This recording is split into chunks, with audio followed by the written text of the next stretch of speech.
सबसे पहले तो देख लो, वर्क की डेफिनेशन ही होती थी,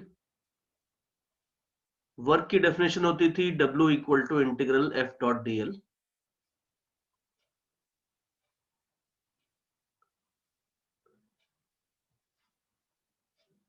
ओके, हमने देखा था कि वर्क की जो बेसिक डेफिनेशन होती थी उसमें होता था dW equal to F dot dl। इसको इंटीग्रेट करके वर्क निकालते थे। और पहला छोटा सा पॉइंट ये था that let me risk starting the video also now. Net connection अभी ठीक लग रहा है। ओके, तो मैं ये कह रहा था कि इसमें बस एक छोटी सी चीज ध्यान रखना है, इसमें डीएल होता था displacement of point of application of force.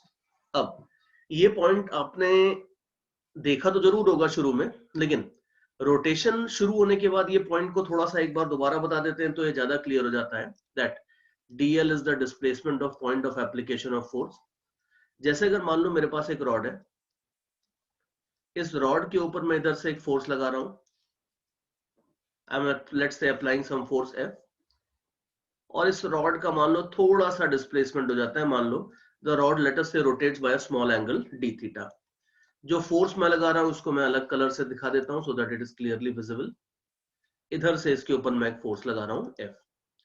अब अगर मान लो कोई आपसे पूछता है कि बताओ रॉड रोटेट हो गई है d थीटा एंगल से, रॉड की लेंथ है L, तो बताओ रॉड के ऊपर जो फोर्स ने वर्क किया है ये वर्क कितना होगा। तो ध्यान रखना, जब आप dw equal to F dot dl लिखोगे तो ठीक है, डॉट प्रोडक्ट तो ठीक है, दोनों पैरेलल ही है तो डॉट प्रोडक्ट तो चला जाएगा, लेकिन dl की जगह ध्यान से देखना कि कोई सेंटर ऑफ मास का डिस्प्लेसमेंट वगैरह नहीं होगा। कई बार रोटेशन में आके बच्चे कंफ्यूज हो जाते हैं कि ये dl क्या है, तो ये दिखता है कि यार सेंटर ऑफ मास का डिस्प्लेसमेंट अलग है, ये वाले पॉइंट का डिस्प्लेसमेंट कम होगा, इस वाले पॉइंट का डिस्प्लेसमेंट और ज्यादा होगा। तो कई बार अगर कोई ऑब्जेक्ट रोटेट कर रहा होता है तो उसके अलग अलग पॉइंट्स का डिस्प्लेसमेंट अलग अलग होता है, तो वो डीएल की जगह सेंटर ऑफ मास का डिस्प्लेसमेंट डाल देते हैं, ऐसा कुछ भी नहीं है। ध्यान रखना कि डीएल आपका है displacement of point of application of force. अब आप देख लो कि ये जिस पॉइंट पे फोर्स लग रहा था, इस पॉइंट का जो डिस्प्लेसमेंट होगा, ये पॉइंट का जो डिस्प्लेसमेंट होगा ये हो जाएगा आपका डीएल। तो देयरफॉर यहाँ पे आपको डीएल की जगह एल डी थीटा डालना होगा पूरा का पूरा। ध्यान रखना कि ये बिल्कुल गलती नहीं करनी है कि कुछ L by two D theta डाल दो या डिस्प्लेसमेंट ऑफ सेंटर ऑफ मास डाल दो, इस तरह की कोई बात नहीं करनी है। तो ये एक बड़ा सिंपल सा माइनर सा बट इंपॉर्टेंट सा पॉइंट है that DL is the displacement not of any general point or center of mass. dl is the displacement of point of application of force। या और देखो, जैसे जैसे अगर मान लो सपोज मेरे पास लेट्स से कि अगर एक ऑब्जेक्ट ऐसे इस तरह से, मान लो suppose there is a piece of clay, बच्चों के खेलने वाली जो क्ले आती है ना, वो मॉडलिंग क्ले जिसको बोलते हैं, तो मान लो I have a piece of clay here, और क्ले है मान लो इस तरह से, क्ले को मैंने ग्राउंड पे रखा है। फिर इसके बाद मैं आता हूं और मान लो सपोज इसके अंदर मान लो मैं let's say if I try to poke my fingers into the clay, तो just playing around with it, तो मान लो मैं अगर क्ले को ऐसे अपने फिंगर से पोक करता हूं तो ऑब्वियसली, और मान लो ये पूरी की पूरी क्ले ऐसा नहीं होता कि ये पूरी की पूरी क्ले आगे चली जाए, क्ले वहीं रहती है, but when I poke my fingers into it, the fingers move somewhat like this। अब इस केस में अगर मान लो मैं आपको बोलता हूं कि जो क्ले का सेंटर ऑफ मास था वो तो वहीं का वहीं है, सेंटर ऑफ मास मूव नहीं किया। अगर ये क्ले थी, क्ले को if I poke my fingers into the clay, overall the clay as a body does not move forward but my fingers get poked into it। तो मान लो मैं आपको बोलता हूं कि बताओ have I done any work on the clay or not, तो क्या लगता है, because center of mass is not moving, as a body the clay is not moving but I'm poking my fingers in it, तो क्या मैंने कुछ work किया है। चलो जी, बच्चों का आंसर आ रहा है बिल्कुल सही, 100% वर्क किया है, because again you can see that point of application of force has moved, center of mass has not moved, but we don't care about that। जिस पॉइंट पे हम फोर्स लगा रहे थे, हमारी फिंगर्स जिस पॉइंट को पोक कर रही थी वो पॉइंट एटलीस्ट मूव कर गया है, तो देयरफॉर डेफिनेटली हमने वर्क तो किया है क्ले के ऊपर, ठीक बात है, एग्रीड।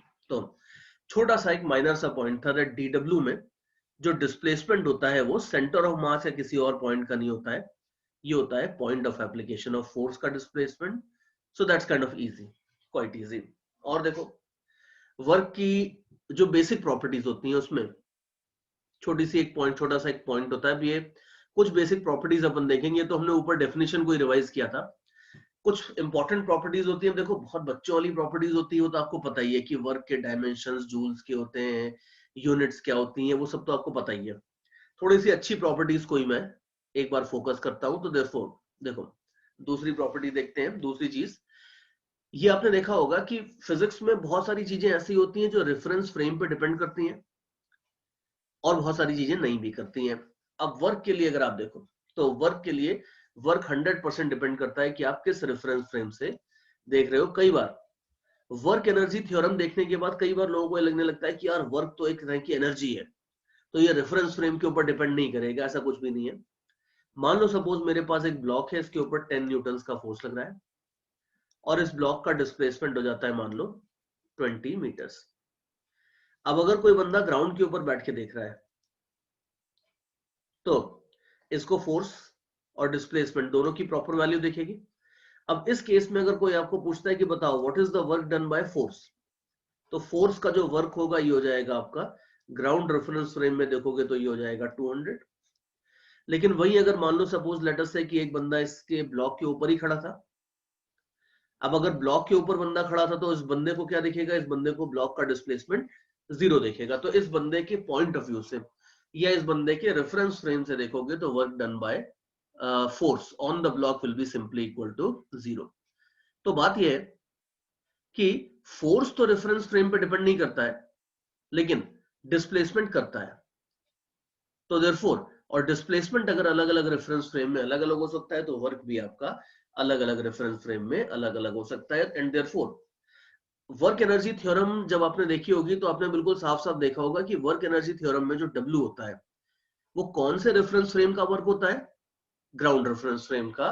तो जनरली अगर कुछ भी स्पेसिफिक मेंशन नहीं हो तो हम वर्क हो गया, एनर्जी हो गया, फाइनल एनर्जी, इनिशियल एनर्जी, ये सब की सब हम ग्राउंड के रेफरेंस फ्रेम से निकालते हैं एक बार।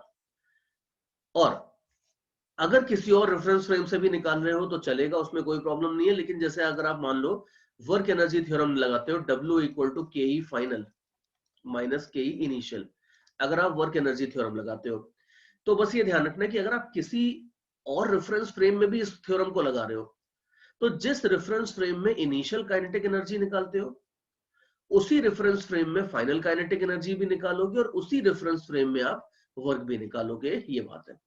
तो ये तीनों की तीनों चीजें आपको सेम रेफरेंस फ्रेम में निकालनी होती है जब आप वर्क एनर्जी थ्योरम लगाते हो। और 99.99% क्वेश्चन में इतना सोचना ही नहीं होता। आप ये सारी की सारी चीजें विद रिस्पेक्ट टू ग्राउंड निकाल दो, काम खत्म हो जाता है। लेकिन अगर आप सारी चीजें विद रिस्पेक्ट टू ग्राउंड नहीं भी लेते हो, किसी बंदे के रिस्पेक्ट में भी लेते हो, तो बस ये ध्यान रखना कि ये तीनों आपको सेम बंदे के सेम रेफरेंस फ्रेम के रिस्पेक्ट में लेनी है। ये बात है। तो ये छोटा सा फंडा होता है रेफरेंस फ्रेम का। एक ध्यान से देखो, मैंने एक थोड़ी कॉम्प्लिकेटेड सी फिगर इधर और बना रखी है।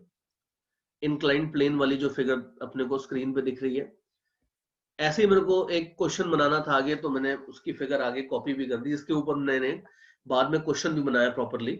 बट यहाँ पे भी आप देखो कि मैंने आपको वो सिचुएशन दी है सूडो फोर्स वाली, जिसमें एक इंक्लाइंड प्लेन है, एक ब्लॉक इसके ऊपर स्लाइड करता है। Inclined plane is also free to slide in backward direction. तो यू कैन इजिली सी कि ये ब्लॉक आपका नीचे स्लाइड करेगा, ब्लॉक नीचे स्लाइड करेगा और उतने टाइम में इंक्लाइंड प्लेन पीछे स्लाइड करेगा एंड सो ऑन। अब इस केस में अगर मान लो आपको कोई बोलता कि बताओ work done by normal reaction के बारे में कोई पूछता, बताओ। चलो इनफैक्ट मैं पूछ ही लेता हूं। सपोज कि ये सिचुएशन है, इसमें ये जो अपना रेड वाला ब्लॉक है इसके ऊपर कुछ नॉर्मल रिएक्शन भी लगेगा, mg sin theta cos theta भी लगेंगे, और ये ब्लॉक अपना नीचे स्लाइड करने वाला है कुछ ऐसे इंक्लाइंड प्लेन पे। फ्रिक्शन कहीं नहीं है। अब मान लो मैं आपको सिंपल सी एक चीज पूछता हूं कि बताओ इस केस में work done by normal reaction on the block क्या लगता है, ये 0 होगा या पॉजिटिव होगा या नेगेटिव होगा, या चलो बस 0 या नॉन 0 बता दो, वो भी चलेगा।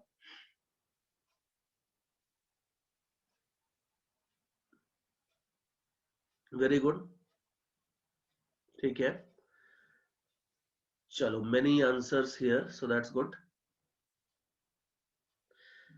हाँ, आई एम हैप्पी टू सी कि बहुत सारे बंदे नेगेटिव बोल रहे हैं, so that is good. Non zero भी बोल दो तो भी चलेगा, बिकॉज मेरा पॉइंट यही था कि इसमें बस ये मत समझना कि ये जीरो हो जाएगा, बिकॉज कई बार लोग मान के चलते हैं कि यार work done by normal reaction तो सर हमेशा जीरो ही होता है। ऐसा तो खैर ऑब्वियसली बिल्कुल नहीं है, नॉर्मल रिएक्शन का वर्क बहुत जगह नॉन जीरो भी होता है, लेकिन इंक्लाइन प्लेन वगैरह के केस में पीपल समहाउ एज्यूम दैट कि ब्लॉक स्लाइड कर रहा है तो उसके ऊपर work done by normal reaction zero होगा। आप देख लो, बिल्कुल नहीं होगा।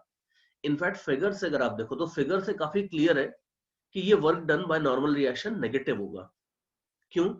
बिकॉज आप ये देखो कि ब्लॉक जब तक स्लाइड करके इधर से इधर आएगा, मान लो if you follow the cursor on the screen, block जब तक स्लाइड करके इधर से इधर आएगा तब तक इंक्लाइन प्लेन भी पीछे चला जाएगा। तो ब्लॉक का अगर आप विद रिस्पेक्ट टू ग्राउंड जो डिस्प्लेसमेंट है वो देखोगे, तो with respect to ground displacement आपका ये वाले डायरेक्शन में नहीं आएगा जिस पे मैं कर्सर मूव कर रहा हूं, ये थीटा एंगल के ऊपर नहीं आएगा। जितनी देर में ब्लॉक आगे आता है उतनी देर में अगर इंक्लाइन प्लेन भी पीछे चला जाता है, तो it will be like this कि ब्लॉक आएगा यहां से मान लो यहां तक, और इंक्लाइन प्लेन इसको लिए लिए अगर पीछे आ जाएगा इधर से इधर तक, तो ब्लॉक का जो टोटल डिस्प्लेसमेंट होगा वो हो जाएगा ये वाला डिस्प्लेसमेंट और ये वाले डिस्प्लेसमेंट का vector sum which is given by this green displacement. And you can easily सी कि ग्राउंड के रिस्पेक्ट में नॉर्मल रिएक्शन और डिस्प्लेसमेंट परपेंडिकुलर बिल्कुल नहीं होंगे। हाँ, अगर इंक्लाइन प्लेन के ऊपर बैठ जाओ तो आपको कौन सा डिस्प्लेसमेंट दिखेगा? इंक्लाइन प्लेन के ऊपर ही बैठ जाते होगा तो आपको ब्लॉक का ये वाला डिस्प्लेसमेंट दिखेगा, ये जो अभी येलो कलर से मैंने ड्रॉ किया है। और अगर ग्राउंड के रिस्पेक्ट में देखते हो तो इंक्लाइन प्लेन इस ब्लॉक को लेके पीछे भी आ रहा है, स्लाइड भी कर रहा है, तो ये वाला डिस्प्लेसमेंट जो ग्रीन कलर से मैंने दिखाया है ये डिस्प्लेसमेंट होगा ग्राउंड के रिस्पेक्ट में। एंड यू कैन सर्टेनली सी कि इस केस में work done by normal reaction बिल्कुल भी जीरो नहीं आएगा। हाँ, अगर इंक्लाइन प्लेन पे बैठते तो आपको इस बंदे को जो ऑब्जर्वर इंक्लाइन प्लेन पे बैठा है उसको ये येलो वाला डिस्प्लेसमेंट दिखता। येलो वाला डिस्प्लेसमेंट सर्टेनली नॉर्मल रिएक्शन के परपेंडिकुलर है, तो देयरफॉर उधर वर्क जीरो होता है, लेकिन यहाँ पे वर्क आपका बिल्कुल भी जीरो नहीं होगा। तो ये छोटी छोटी बातें कि वर्क आपका रेफरेंस फ्रेम पे डिपेंड करता है, और छोटे मोटे एग्जांपल्स देके मैंने थोड़ा सा और क्लियर कर दिया है कि ये क्या चीज है। इसमें देख लो, किसी को कोई डाउट है एक बार तो आप लिख दो, कुछ पॉइंट होगा तो बता देता हूं। और ठीक है, Vedant is saying something, normal block से एनर्जी निकालेगा वेज को दे रहा है। हाँ बिल्कुल सही, very good Vedant, that is a very nice way of observing it. हमें पता है कि वर्क करना मतलब एनर्जी देना होता है, तो यू आर राइट कि नॉर्मल रिएक्शन ब्लॉक के ऊपर नेगेटिव वर्क करेगा, बिल्कुल सही बात है। इसका मतलब है कि ब्लॉक से ये एनर्जी लेगा, और एनर्जी लेगा तो किसी ना किसी को तो देगा, और किसको देगा? ये वेज को एनर्जी देने वाला है। तो यू आर एब्सोल्युटली राइट, ये वेज को जो एनर्जी मिल रही है वो यहीं से अल्टीमेटली आ रही है। 100% करेक्ट, सो दैट्स गुड। और देखते हैं, anybody wants to say anything? और okay, Vedant Kothari again has an interesting question here. Can we add work done in different frames? No, absolutely no. See, physics की किसी भी problem को एक ही reference frame से सॉल्व किया जाता है। तो आप ऐसा नहीं कर सकते कि एक ब्लॉक के ऊपर 3 फोर्सेस लग रहे हैं और आपने उनका जो वर्क था W1, W2 और W3, ये तीनों वर्क अलग अलग रेफरेंस फ्रेम से निकाले और उनको ऐड करके टोटल वर्क निकाल लिया। ये बिल्कुल इलीगल काम है, ये बिल्कुल नहीं हो सकता है। जैसे एक देश के अंदर अगर आप देखोगे, एक कंट्री के अंदर एक ही करेंसी चलती है, आप ऐसा नहीं बोल सकते कि $2 प्लस 3 दिरहम्स और 4 रुपीस मिला के आप टोटल करके 10 रुपीस बना दोगे, that's not going to happen. तो देयरफॉर आपको अलग अलग रेफरेंस फ्रेम में वर्क निकाल के उनको ऐड करने की बिल्कुल परमिशन नहीं है, ये नहीं चलेगा। और ओके, ये बात है। चलो, Mandar Chaudhary saying that he did not understand this energy transfer thing. देखो मंदार, मैं ये कह रहा हूं कि वर्क एनर्जी के केस में आपने देखा होगा कि वर्क की फिजिकल सिग्निफिकेंस क्या होती है। वर्क की करने की फिजिकल सिग्निफिकेंस होती है एनर्जी देना। आप किसी भी चीज के ऊपर अगर वर्क कर रहे हो तो आप एनर्जी दोगे उसको। तो जो वेदांत कह रहा था एनर्जी वो इधर से उधर ट्रांसफर होती है एंड सो ऑन, वो एक बोल रहा था बंदा कि आप ये देखो, इस पूरे प्रॉब्लम में अल्टीमेटली इंक्लाइन प्लेन वाले प्रॉब्लम में ब्लॉक नीचे आ रहा है। अब अगर ब्लॉक नीचे आ रहा है तो इसका मतलब है कि पोटेंशियल एनर्जी तो ब्लॉक लूज कर रहा है, लेकिन ध्यान से देखो काइनेटिक एनर्जी दोनों ने गेन करी है। काइनेटिक एनर्जी इंक्लाइन प्लेन ने भी गेन करी है और ब्लॉक ने भी गेन करी है। तो this is something like that कि पोटेंशियल एनर्जी खाली ब्लॉक ने लूज करी, लेकिन उसका फायदा दोनों ने उठाया। काइनेटिक एनर्जी इंक्लाइंड प्लेन ने भी गेन करी और ब्लॉक ने भी गेन करी, दोनों ने काइनेटिक एनर्जी गेन करी है। तो इंक्लाइंड प्लेन ने, आप ध्यान से देखो, कोई पोटेंशियल एनर्जी लूज नहीं करी है, लेकिन फिर भी उसको काइनेटिक एनर्जी मिल गई। तो अगर इंक्लाइंड प्लेन के हिसाब से देखो तो inclined plane potential energy lose नहीं कर रहा, फिर भी काइनेटिक एनर्जी गेन कर रहा है, तो भाई कोई ना कोई तो दे रहा होगा उसको। और कौन देगा? नॉर्मल रिएक्शन देगा। तो कंक्लूजन ये निकलता है कि normal reaction is the only force that can provide kinetic energy to inclined plane. तो therefore normal reaction kinetic energy दे रहा है किसको? इंक्लाइंड प्लेन को। और ऑब्वियसली नॉर्मल रिएक्शन अपनी पॉकेट से तो देगा नहीं, वो किसी ना किसी से लेगा। तो किससे लेगा? वो अपने ब्लॉक से ही ले सकता है, और वो हमने देखा भी था कि ब्लॉक के ऊपर नॉर्मल रिएक्शन नेगेटिव वर्क कर रहा है। तो जो नॉर्मल रिएक्शन है वो ब्लॉक से एनर्जी लेगा और इंक्लाइंड प्लेन को एनर्जी दे देगा। ये सिंपल सी बात है जो वेदांत ने ऑब्जर्व करी थी, and I said that in class also. So okay, tell me if you are clear with this. आप बता दो जिसका भी डाउट था। मंदार, आई थिंक मंदार का डाउट था, तो बता दो। क्लियर है तो ठीक है, नहीं तो मैं और कुछ बोलता हूं उसमें।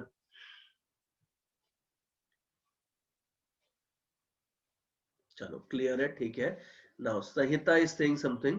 Is it always necessary that two bodies must be in contact with each other for energy transfer?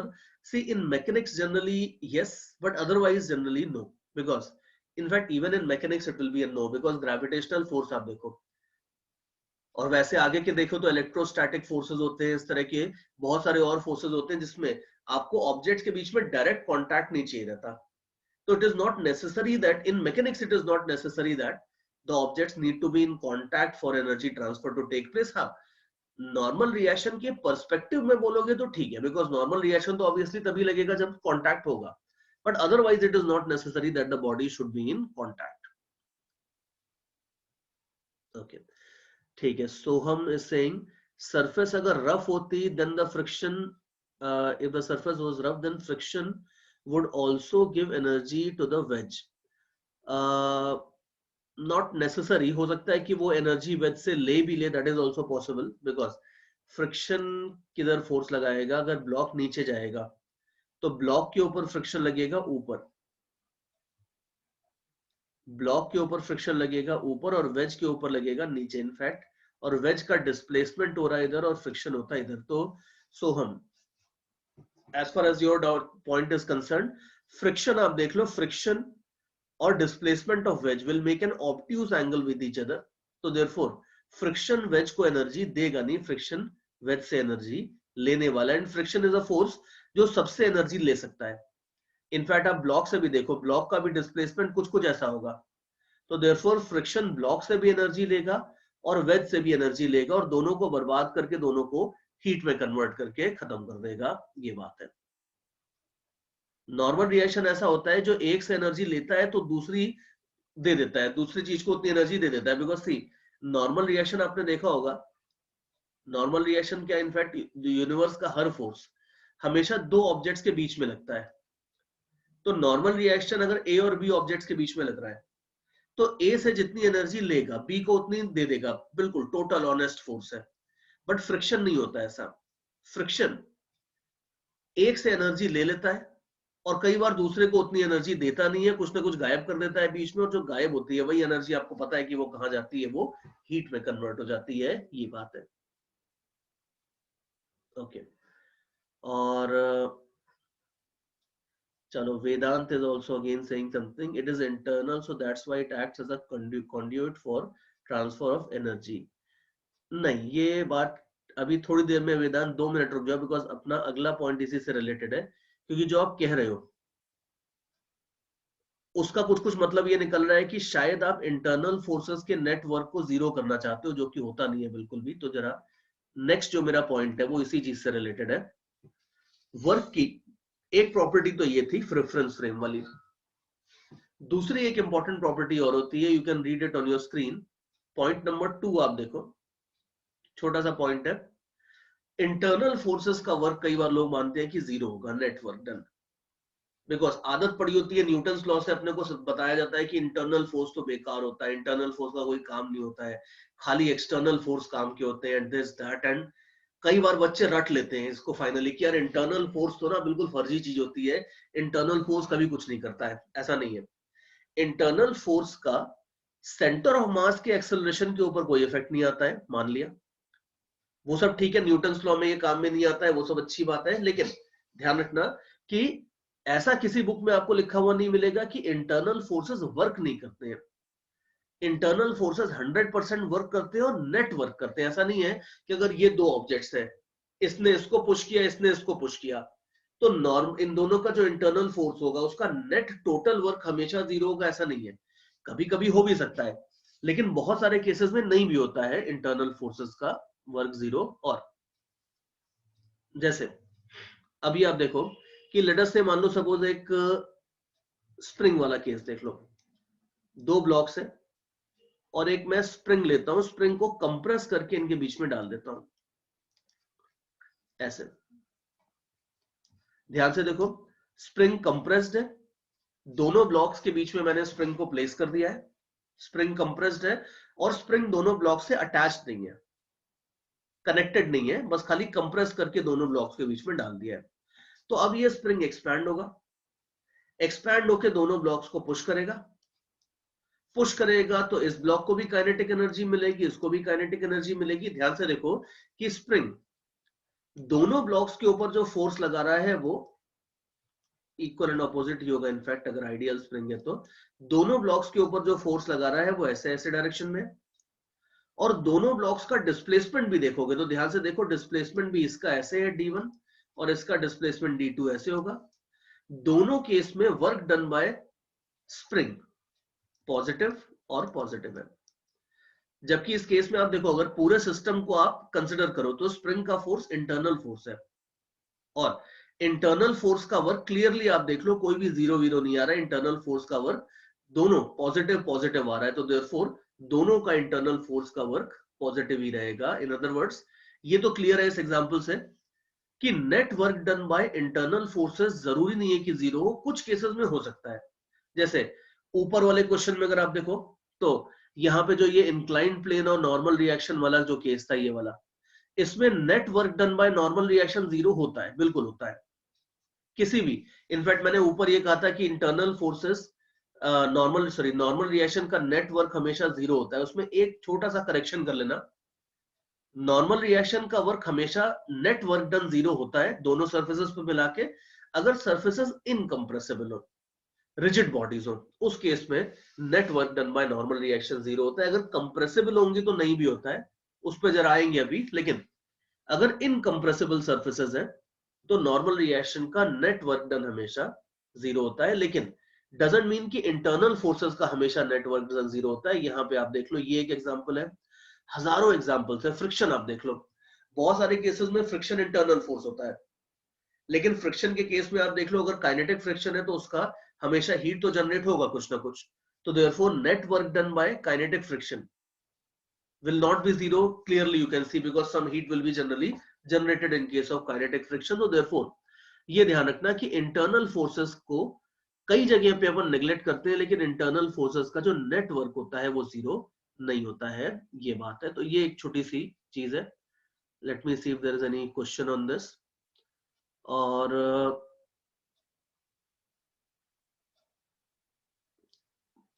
Okay, now Vedant is saying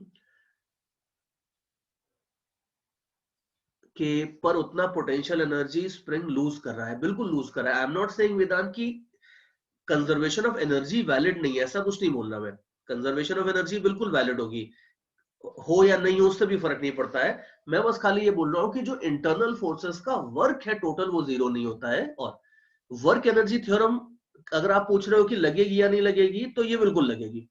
energy conservation बिल्कुल लगेगा, बट इंटरनल फोर्सेस के वर्क को आप जीरो नहीं बोल सकते ऐसे केस में। या और देखो, और बहुत सारे एग्जांपल्स है। मान लो सपोज एक बॉम्ब एक्सप्लोड होता है, मान लो ये बॉम्ब है, ये एक्सप्लोड होता है और इसके बहुत सारे फ्रैगमेंट्स हो जाते हैं ऐसे। अब आप खुद ही देख लो कि इसमें इस पूरे के पूरे सिस्टम की जो इनिशियल काइनेटिक एनर्जी थी वो तो जीरो थी, बिकॉज कोई भी बॉम्ब एक्सप्लोड होने के पहले स्टेशनरी होता है। तो स्टेशनरी बॉम्ब था, एक्सप्लोड कर गया। लेकिन एक्सप्लोड होने के बाद आप देखो, kinetic energy is a positive thing, तो आप ये नहीं बोल सकते कि लेफ्ट वाली काइनेटिक एनर्जी और राइट वाली काइनेटिक एनर्जी कैंसिल हो जाएंगी। काइनेटिक एनर्जी आफ्टर एक्सप्लोजन बिल्कुल भी जीरो नहीं होती, इनफैक्ट हाईली पॉजिटिव होती है। कोई बंदा अगर बॉम्ब के पास खड़ा होकर देखेगा तो उसे पता चल जाएगा 1 मिनट में कि काफी पॉजिटिव काइनेटिक एनर्जी होती है। तो देयरफॉर यू कैन इजीली सी कि जब बॉम्ब एक्सप्लोड किया उसके पहले एनर्जी थी जीरो, उसके बाद काइनेटिक एनर्जी बिल्कुल पॉजिटिव बढ़िया वाली काइनेटिक एनर्जी आ गई है। तो इसका मतलब है कि भाई वर्क एनर्जी थ्योरम से अगर आप देखो तो वर्क एनर्जी थ्योरम क्या बोलती है, net work done on any system is equal to change in kinetic energy. अब चेंज इन काइनेटिक एनर्जी तो है, तो इसका मतलब है कि नेट वर्क डन भी किया है किसने, किसी ना किसी ने तो किया है। अब आप बॉम्ब के एक्सप्लोजन के ऊपर देख लो, बॉम्ब के एक्सप्लोजन के दौरान कौन वर्क करेगा? ऐसा तो है नहीं कि विराट कोहली आता है और जो बॉम्ब है उसको बैट से हिट करता है और उसको काइनेटिक एनर्जी देता है। बॉम्ब जब एक्सप्लोड करता है तो उसके फ्रैगमेंट्स को जो काइनेटिक एनर्जी मिलती है वो तो उसके इंटरनल फोर्सेस द्वारा ही मिलती है ना, there is no other force acting on the bomb. तो जब उसके अंदर केमिकल रिएक्शन होता है, गैसेस जनरेट होती हैं, गैसेस एक्सपैंड होती है, तो वो गैसेस जब अलग अलग फ्रैगमेंट्स को पुश करती है, उस पुश करने की फोर्स को ही हम, उसी से सारी इंटरनल एनर्जी मिलती है। तो therefore you can easily see again there is an example कि इंटरनल फोर्स का नेट वर्क डन जरूरी नहीं है कि जीरो हो, ये बात है। तो ये छोटा सा पॉइंट ध्यान रखना। और वर्क एनर्जी थ्योरम में भी ध्यान रखना कि जब अपन W की बात करते हैं, W नेट, तो W नेट के अंदर हम सारे फोर्सेस का वर्क लेते हैं, इंटरनल का भी, एक्सटर्नल फोर्सेस का भी, कंजर्वेटिव फोर्सेस हो, नॉन कंजर्वेटिव फोर्सेस हो, दुनिया के जितने पॉसिबल फोर्सेस हो दिखते हैं आपको, उन सबका वर्क अपन W की जगह डालते हैं, कोई भी फोर्स को नेग्लेक्ट नहीं करते हैं, ये बात है। और देखो इसके बाद इनफैक्ट, या चलो एक छोटा सा पॉइंट इसमें और देख लो, मैंने एग्जांपल में भी एक लिखा है, पर्सन क्लाइंबिंग अ स्टेयरकेस। अब इसमें भी मेरे को एक चीज बताओ छोटा सा, कि अगर मान लो सपोज एक स्टेयरकेस है और ये स्टेयरकेस की हाइट है मान लो h, बंदा है, बंदा इसके ऊपर चढ़ने वाला है, इसका मास है m, स्टेयरकेस की हाइट है h, तो ये मान लो ऐसे ऐसे ऐसे करके पूरा ऊपर तक चढ़ जाता है यू। अब मैं इसमें आपको दो चीजें पूछता हूं, work done by staircase on person, और दूसरा इसका रिवर्स पूछता हूं, work done by person on staircase. और मान लेते हैं कि जब ये ऊपर चढ़ रहा है तो इसका एक्सेलरेशन नियरली जीरो है, मतलब इसकी वेलोसिटी मान लो लगभग कांस्टेंट है, ये आप मान लो। Suppose when this person is climbing the staircase, मान लो ये लगभग जीरो एक्सेलरेशन से जाता है। तो मान लो मैं आपको पूछता हूं कि work done by staircase on the person कितना होगा, तो क्या बोलते हो? Means yeah, staircase is fixed, staircase is not moving, staircase is obviously fixed, that's what is the important thing is about staircases। ठीक है, चलो फाइन। कई बच्चे जीरो भी बोल रहे हैं। अब इसमें अगर मान लो सपोज आप जीरो बोलते हो तो आप ये भी थोड़ा सा मेरे को बताना सोच के कि बंदा जब स्टेयरकेस के टॉप पे पहुंच गया तो इसने पोटेंशियल एनर्जी गेन कर ली है mgh। तो अगर अपने को ये लग रहा है कि work done by staircase on the person is zero, तो ये पोटेंशियल एनर्जी जो इसने गेन करी है ये कहां से आई, किसने दी इसको एनर्जी, ये भी सोचना। बिकॉज कई बच्चों ने इसका आंसर mgh भी लिखा है लेकिन कुछ बच्चों ने जीरो भी लिखा है, तो वो थोड़ा सा सोच लेना।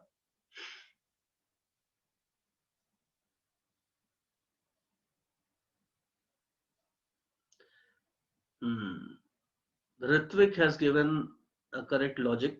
Very good, Ritvik.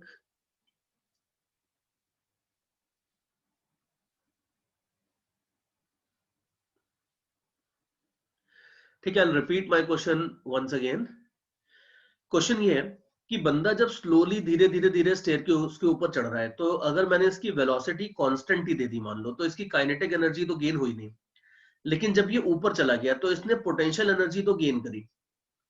तो माय क्वेश्चन इज दिस कि जब ये बंदा स्टेयरकेस में ऊपर चढ़ रहा है तो इसने पोटेंशियल एनर्जी तो गेन करी, और अगर मैं ये बोलता हूं what is the work done by staircase on the person, तो क्या ये जीरो होगा in the light of this information कि बंदे ने पोटेंशियल एनर्जी तो गेन करी है, तो क्या still we would like to say that work done by staircase on the person is zero? That is basically my question कि ये पोटेंशियल एनर्जी इसको किसने दी है? Ritvik has already given a correct answer, मतलब logic essentially. Let me see what other students are saying. और okay, Rijul.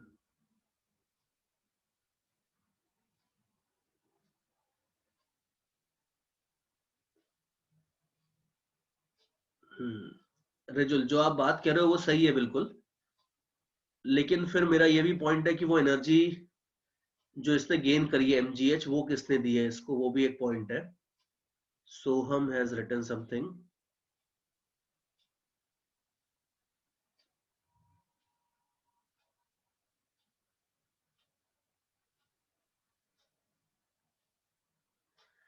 ठीक है सोहम, आपकी भी बात मैंने पढ़ी है, आई विल आंसर दैट. और Vedant Kothari is saying something, normal transfers energy from staircase to person. ठीक है, ओके.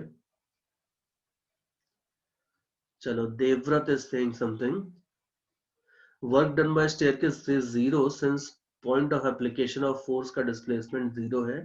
ठीक है वेदांत, सॉरी देवव्रत, बात तो ठीक लग रही है.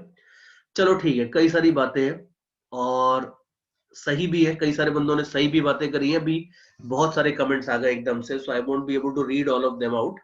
बट देखो, अब इसमें काम की बात छोटी सी है कि अगर मान लो मैं आपको ये बोलता हूं कि दूसरा स्टेटमेंट देता हूं इधर, मान लो work done by person on staircase, तो इसमें तो कोई डिबेट होती नहीं है, ये तो सबको पता ही है कि work done by person on staircase ये तो पक्का जीरो होता है, because staircase is not moving at all. So work done by person on staircase is definitely zero, so no doubt about that. ये तो क्लियर ही होता है सबको. ये फर्स्ट वाले स्टेटमेंट में फिर भी थोड़ी डिबेट होती है. अब इसमें आप ये देखो कि इसमें मैं आपको एक लॉजिक बताता हूं. सबसे पहले मान लो कि अगर ये बंदा कांस्टेंट स्पीड से मूव कर रहा है, तो इसका मतलब है कि इस बंदे के ऊपर नेट फोर्स तो जीरो है. ठीक है, नेट फोर्स तो जीरो है इसके ऊपर, तभी कांस्टेंट स्पीड से मूव, वेलोसिटी से मूव करेगा. इसका मतलब है कि mg वाला जो फोर्स है उसको किसी ना किसी फोर्स ने तो कैंसिल किया है. अब आप सोच के देखो कि कौन सा फोर्स हो सकता है. स्टेयरकेस का ही फोर्स हो सकता है और तो कोई फोर्स नहीं होगा. तो स्टेयरकेस का जो फोर्स है उसको मैं एफएस बोल देता हूं. तो आप ये बोल सकते हो that since net force on the person is zero, staircase इसके ऊपर जो फोर्स लगाएगा वो वर्टिकली अपवर्ड होगा और उसकी वैल्यू हो जाएगी mg. ये आप बोल सकते हो स्टेयरकेस का फोर्स. तो एक बात तो क्लियर हो गई कि स्टेयरकेस का फोर्स है अपवर्ड डायरेक्शन में और इसकी वैल्यू है mg. और दूसरा आप देखो कि इस बंदे का जो डिस्प्लेसमेंट है वो डिस्प्लेसमेंट हो रहा है h. और हम वर्क की डेफिनेशन क्या देखते थे? वर्क की डेफिनेशन होती थी कि अगर कांस्टेंट फोर्स है तो वर्क की सिंपली डेफिनेशन होती थी force multiplied by displacement in direction of force. तो स्टेयरकेस का एंगल कुछ भी हो, ये एंगल से कोई फर्क नहीं पड़ता इस क्वेश्चन में. Displacement in direction of force is h, force is mg. तो therefore work done by staircase on the person, ये चीज अगर चाहिए तो ये मैं बोल देता हूं mg multiplied by h, because force भी है और displacement and direction of force भी है. इस हिसाब से देखो तो work done by staircase on the person comes out to be mgh. और ये ठीक भी लगता है, लॉजिकल भी लगता है, बिकॉज ये फिट भी होता है. बिकॉज अगर स्टेयरकेस ने बंदे के ऊपर वर्क कर दिया mgh, तो बंदे को इतनी एनर्जी मिलनी चाहिए और वो मिल भी रही है, बिकॉज हमने बचपन से पढ़ा है कि अगर बंदा स्टेयरकेस के ऊपर h हाइट जाता है तो वो पोटेंशियल एनर्जी गेन करता है mgh. तो देयरफॉर हर तरह से अगर आप देखो तो लॉजिक फिट हो रहा है. ये जो मैंने आपको ऊपर बताया है कि बंदा जब स्टेयरकेस के ऊपर चढ़ेगा तो स्टेयरकेस इसके ऊपर फोर्स लगाएगा mg, फोर्स के डायरेक्शन में डिस्प्लेसमेंट होगा h, तो वर्क डन हो गया mgh. और क्रॉस चेक करने के लिए हमने क्रॉस चेक भी कर लिया कि भाई स्टेयरकेस ने अगर इसके ऊपर वर्क किया है mgh, मतलब इसको एनर्जी दी है mgh, तो वही एनर्जी इसके पास पोटेंशियल एनर्जी के फॉर्म में आ भी जाती है. तो अब देखो तो हर तरफ से this looks like a water tight argument, कोई प्रॉब्लम नहीं लगती इस आर्ग्यूमेंट में. लेकिन ये आर्ग्यूमेंट पूरा गलत है, ये सब गलत है जो मैंने अभी आपको बोला. ये सारी की सारी चीजें 100% गलत है. जो नंदो ने आंसर दिया था कुछ जीरो आंसर दिया था, वो आंसर सही है, बिकॉज ऑल्दो ये जो मैंने बोला है सुनने में बड़ा सही लगता है कि हाँ ये तो ठीक लग रहा है, इसमें प्रॉब्लम क्या है, सब तो सही लग रहा है यहाँ पे, लेकिन ये जो फर्स्ट वाला पार्ट है, work done by staircase on the person, ये सिंपली जीरो होगा। Zero is the right answer, MGH is the wrong answer. Although ये एमजीएच वाला आर्ग्यूमेंट आपको बहुत सारी लोकल लेवल की गाइड्स में मिल जाएगा। Work done by staircase on the person कितना है, वो एमजीएच निकाल के खुश हो जाते हैं, बट ये गलत है, 100% गलत है। The correct answer will be zero. और ये जो आर्ग्यूमेंट मैंने दिया है, इस आर्ग्यूमेंट में गलती क्या है, इनफैक्ट 2-3 बंदों ने ऑलरेडी ये बता दिया है मेरे को।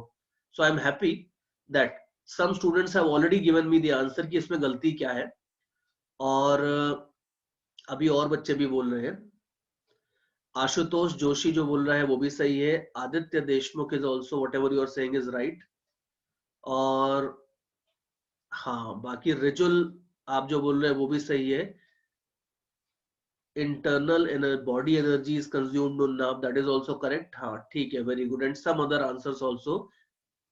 Abhinav, again Abhinav is whatever you are saying is right, ठीक है। Many others have said the same thing, so I'm sorry I'm not able to take all the names। लेकिन जो बच्चे ये चीज इसका रीजन आप दे रहे हो, ये रीजन बिल्कुल 100% सही है। सबसे पहली चीज ध्यान रखना कि डिस्प्लेसमेंट जो अपन लेते हैं वो point of application of force का लेते हैं। अब आप ध्यान से देखो, point of application of force क्या है। आपको कभी भी वर्क निकालने के लिए पूरे प्रोसेस को अच्छे से देखना होता है। जैसे लेट अस से कि अभी बंदा स्टेयरकेस के ऊपर चढ़ रहा है, तो मोशन होता कैसे, these are let's say my 2 legs. अभी मैं स्टेयरकेस के ऊपर जाता हूं तो मैं क्या करता हूं कि एक पैर को पहले प्लेस करता हूं और उसके ऊपर अपनी बॉडी का सारा वेट देता हूं, उसके बाद दूसरे पैर को उठाता हूं। ध्यान से देखो, लुक केयरफुली। एक पैर के ऊपर मेरा पूरा बॉडी वेट है, दूसरे पैर को मैंने उठाया और ऊपर रखा।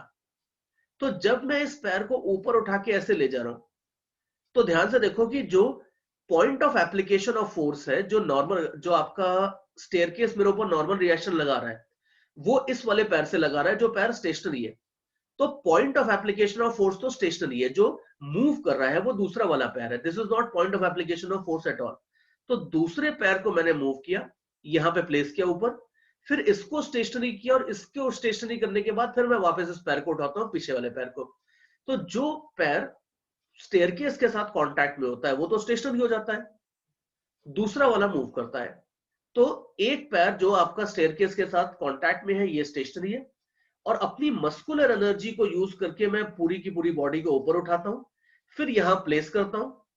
प्लेस करने के बाद अब मैं इस वाले पैर को स्टेशनरी करूंगा, और इसको स्टेशनरी करके फिर मस्कुलर एनर्जी को यूज करके दूसरा वाला पैर उठाऊंगा। तो देयरफॉर माइक्रोस्कोपिकली अगर आप देखोगे तो ये चीज क्लियर हो जाएगी कि जब पर्सन ऊपर ऊपर ऐसे जा रहा है, क्लाइंब कर रहा है, तो जो पैर स्टेयरकेस के साथ कांटेक्ट में होता है वो तो स्टेशनरी हो जाता है, और दूसरा पैर मूव करता है। देयरफॉर ये बोलना गलत है कि displacement of point of application of force H होगा, ये बोलना बिल्कुल गलत है।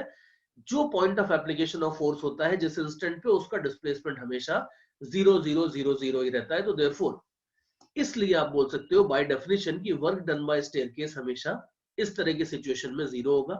एक बात और वो देखो लॉजिकल भी है, बिकॉज वर्क करने का तो मतलब ये होता है ना कि भाई आप एनर्जी दे रहे हो। अगर स्टेयरकेस बंदे के ऊपर वर्क करता, मान लो, तो स्टेयरकेस के पॉकेट से एनर्जी निकलनी चाहिए थी ना। तो ऐसा, ये तो ऐसा होता है कि एक स्टेयरकेस है और उसके ऊपर 100 बंदे चढ़ जाते हैं। मान लो बीटी की लिफ्ट खराब है और आप मान लो 5th फ्लोर तक जाते हो सब क्लाइंब करके। अब मान लो 1000 स्टूडेंट्स बेचारे स्टेयरकेस के ऊपर से क्लाइंब कर जाते हैं, तो स्टेयरकेस तो थक जाना चाहिए ना फिर।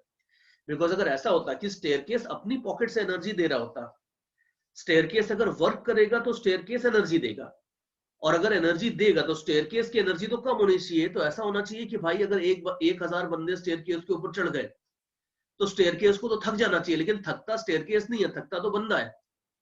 It's the person who gets tired. तो एनर्जी जो निकल रही है वो पर्सन की बॉडी से निकल रही है, जो पर्सन के इंटरनल मस्कुलर फोर्सेस है, वहां से एनर्जी निकल रही है। स्टेयरकेस की पॉकेट से कोई एनर्जी नहीं जा रही। तो therefore when the person is climbing the stairs, the correct solution is कि जो एनर्जी स्पेंड होगी, सॉरी जो वर्क करेगा, वो इसके इंटरनल मस्कुलर फोर्सेस वर्क करेंगे, वहीं से एनर्जी भी स्पेंड होगी।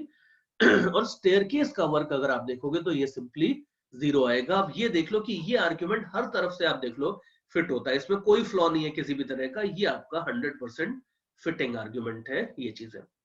और इसीलिए जो इसका पहला स्टेटमेंट था ये जानना भी जरूरी था, जो पॉइंट नंबर 2 मैंने ऊपर लिखा है कि इंटरनल फोर्सेस वर्क करते हैं।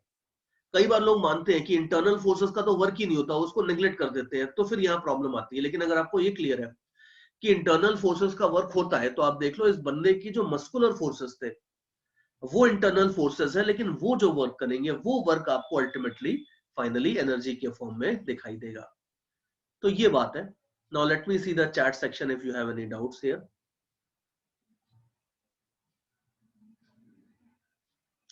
हाँ कार्तिक, विच आप जो बोल रहे हो वो सही है, बिल्कुल सही कह रहे हो। और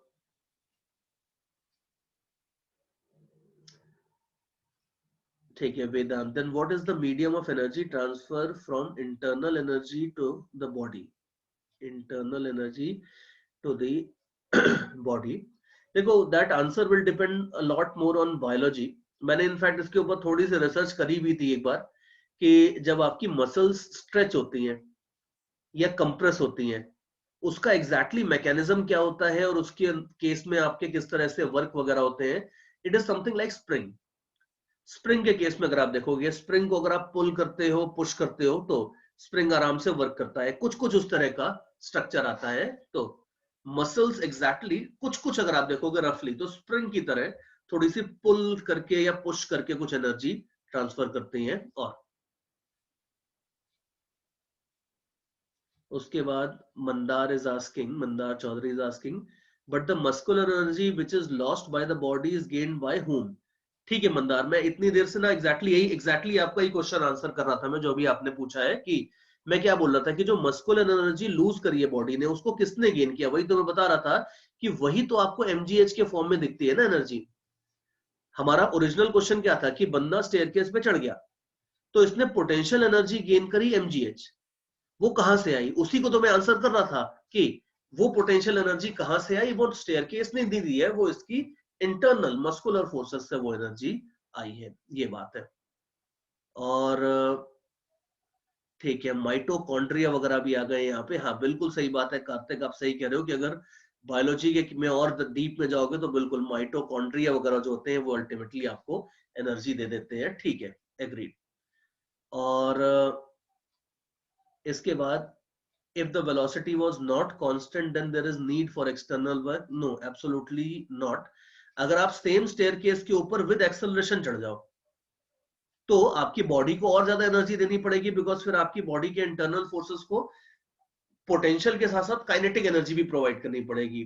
तो वेदांत योर क्वेश्चन वाज कि अगर बंदा एक्सेलरेट करता तो क्या होता? एक्सेलरेट करेगा तो भी उसके इंटरनल मस्कुलर फोर्सेस ही यहाँ पे वर्क करेंगे, क्योंकि staircase is a dead object, staircase आपको एनर्जी नहीं दे सकता। स्टेयरकेस तो अगर 1000 साल तक भी वहां पे रहेगा तो भी वो जीरो ही वर्क करेगा, वो खाली सपोर्ट करेगा आपके मोशन को, बट वो बहुत चालाक है, वो अपनी पॉकेट से एनर्जी आपको बिल्कुल नहीं देगा कभी भी। और ठीक है वेदांत इज अगेन आस्किंग कि फिर acceleration of centre of mass किस फोर्स की वजह से आएगा? Acceleration of centre of mass अलग बात है, see acceleration of centre of mass if you remember depends only on external forces. आप याद करो, आप दो अलग अलग चीजों को मिक्स कर रहे हो वेदांत, ये दोनों अलग अलग चीजें बिल्कुल अलग रखनी होती है अपने को। हमें पता है कि acceleration net external force is equal to M into ACM, ये होता है, याद करो सेंटर ऑफ मास का एक्सेलरेशन। तो therefore ACM depends only on external force, ACM internal forces से डिपेंड नहीं करता। तो अगर ये बंदा दौड़ के एक्सेलरेट करके स्टेयरकेस के ऊपर चढ़ रहा है तो इस केस में जो स्टेयरकेस का नॉर्मल रिएक्शन होगा एफएस जो होगा इस केस में, नॉर्मल रिएक्शन या फोर्स बोल दो, तो अगर ये एक्सेलरेट कर रहा है ऊपर तो स्टेयरकेस का जो एक्सेलरेट फोर्स होगा वो mg से ज्यादा होगा। लेकिन ज्यादा होने का मतलब ये नहीं है कि वो वर्क करना स्टार्ट कर देगा, displacement of point of application of force अभी भी जीरो रहेगा, तो work done by staircase will still be equal to zero.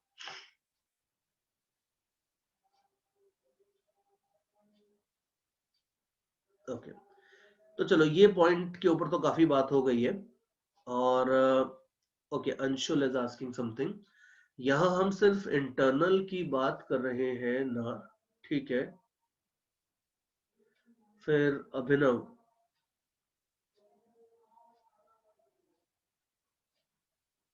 अगर ये बंदा नीचे आएगा तो mgh किस फॉर्म में दिखेगा? Because generally we descend, generally when we descend we are at देखो जब ये बंदा नीचे आएगा तो ग्रेविटी इसको एनर्जी देने की कोशिश करेगी। अगर मान लो स्टेयरकेस के ऊपर से आप सिंपली जंप कर जाते हो तो आपको ये mgh वाली एनर्जी काइनेटिक एनर्जी के फॉर्म में मिल जाएगी और आप ग्राउंड से उतनी काइनेटिक एनर्जी के साथ कोलाइड करोगे। But obviously we do not want that. तो हमें किसी ना किसी तरीके से जब नीचे आते हैं तो हमें ग्रेविटी हमें जो एनर्जी दे रही होती है हमें उस एनर्जी को लेने से मना करना होता है। तो फिर हमें थोड़ी सी एनर्जी स्पेंड करनी पड़ती है। थोड़ा सा अपन इफ यू नो, हम जब नीचे आते हैं तो उतना नहीं थकते, फिर भी थोड़ा तो थकान होती है, नीचे आने में भी थोड़ा एफर्ट तो लगता है। और उसका रीजन ये है कि जब जब आप नीचे आते हो हर बार, जैसे आप एक स्टेयरकेस से नीचे आए, मान लो आप जंप करते करते नीचे आ रहे हो, to make the matter simple, तो जब ये बंदा पहला स्टेयरकेस जंप करेगा तो इसका ग्राउंड के साथ स्टेयरकेस के साथ कोलिजन होगा। तो जितनी एनर्जी ग्रेविटी नहीं दी थी वो कोलिजन में स्पेंड हो गई।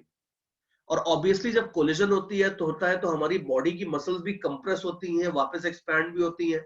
फिर आपको अपना पैर उठा के वापस थोड़ा सा, जब आप दूसरे स्टेयरकेस पे जाओगे तो आपको फिर थोड़ा सा तो ऊपर मूव करना होता है, तब जाके आप अल्टीमेटली आगे बढ़ते हो। तो इन सारे के सारे एफर्ट्स के अंदर कुछ एनर्जी, थोड़ी सी एनर्जी फिर भी यूज होती है, लेकिन मेनली जो आपकी बॉडी और स्टेयरकेस के बीच में इनएलास्टिक कोलिजन्स होते हैं, उन इनएलास्टिक कोलिजन्स में ये एनर्जी आपकी mgh धीरे धीरे वेस्ट हो जाती है, स्पेंड हो जाती है। तो ये एनर्जी हमें मिल सकती थी अगर अपन ये कोलिजन्स नहीं करते, हम सीधे जंप मार देते हाइट एच से, तो ये काइनेटिक एनर्जी के फॉर्म में हमें पूरी मिल जाती, बट वो हमें अच्छा नहीं लगेगा ऑब्वियसली। तो देयरफॉर जो छोटे छोटे कोलिजन्स होते हैं हर स्टेयर के साथ, उसमें एनर्जी स्पेंड हो जाती है when you are coming down. तो चलो ये बातें तो हो गई हैं कई सारी इसमें। अच्छा डिस्कशन था, इसलिए थोड़ा सा लंबा चला है discussion, but you guys were asking really nice doubts and raising nice points, तो ठीक है, we can spend time on that.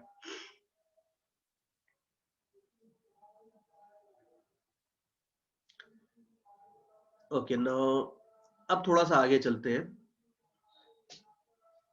एक चलो Vedant Kothari is saying one more important point, तो इसको भी कंसीडर कर लेते हैं।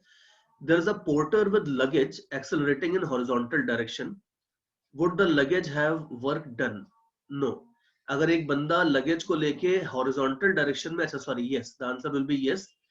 एक बंदा है, अपने सिर के ऊपर लगेज रखा है उसने, और वो हॉरिजॉन्टल डायरेक्शन में एक्सेलरेट कर रहा है, उस केस में पोर्टर लगेज के ऊपर पॉजिटिव वर्क करेगा? यस, एब्सोल्युटली करेगा, बिकॉज अगर एक्सेलरेशन है तो इसका मतलब है कि luggage is going to gain some kinetic energy. तो और ये काइनेटिक एनर्जी किसके वर्क के कारण आएगी? या पोर्टर के वर्क के कारण ही आएगी। तो देयरफॉर पोर्टर उसके ऊपर जो भी फोर्स लगाएगा वो फ्रिक्शन के फॉर्म में हो, वो नॉर्मल रिएक्शन के फॉर्म में, जैसे भी हो, लेकिन यस डेफिनेटली वर्क डन तो इस केस में होगा। बिल्कुल पोर्टर बिल्कुल वर्क करेगा, नो डाउट अबाउट दैट।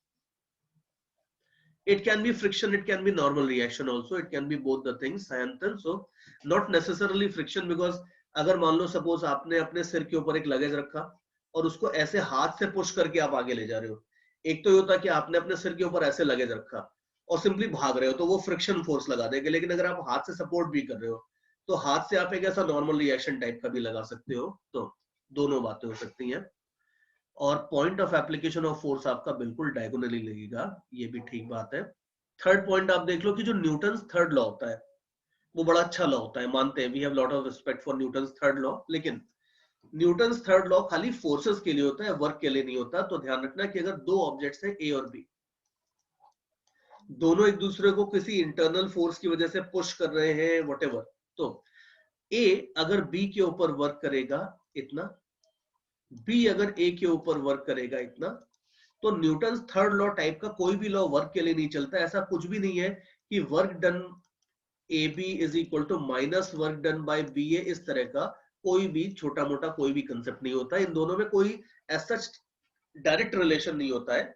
कभी कभी ये इक्वल एंड ऑपोजिट हो भी सकते हैं और कभी कभी नहीं भी होते, तो दोनों चीजें हो सकती हैं, ये बात है। तो ये ध्यान रखना कि ये चीज आपकी Newton third law is valid only for forces, it is not valid for works, number one. In fact अब जब आप रोटेशन देख रहे हो तो मैं एक पॉइंट और भी इसमें ऐड कर सकता हूं कि आप ध्यान से देखना कि ये चीज टॉर्क के लिए भी वैलिड नहीं होती है। अगर दो बॉडीज एक दूसरे के ऊपर टॉर्क लगा रही है तो torque applied by A on B is also not necessarily equal and opposite to torque applied by B on A. ये भी रिलेशन, इस तरह की कोई रिलेशन नहीं होती है, ये रिलेशन भी बिल्कुल नहीं होती है। इनफैक्ट इसको तो आप बहुत आराम से प्रूव भी कर सकते हो। जैसे मान लो एक रॉड है,